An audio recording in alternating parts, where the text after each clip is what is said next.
In this video, we'll go over some of the specifics behind rearm kit expiration, starting with the automatic Hulkey-Roberts rearm kit.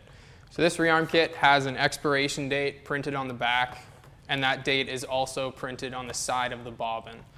Now, although there's an expiration date printed on the bobbin, it's important to inspect the bobbin prior to each use of a product using this inflation method, because the bobbin dissolves in water. So if the product is stored in a moist environment or through different methods of user care, if you're washing the PFD and it gets wet and you haven't removed the bobbin, it's possible that it will be broken down and could result in inadvertent inflation. So it's always important to check that, even if the expiration date is far in the future.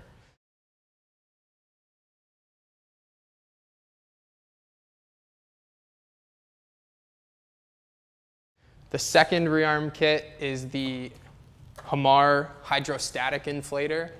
This rearm kit also has an expiration date printed on the back, and that's driven by the year that's printed on the cap of the inflator.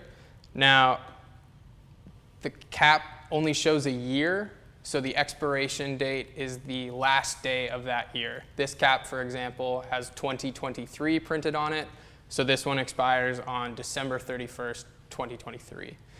And finally, there's the manual inflator.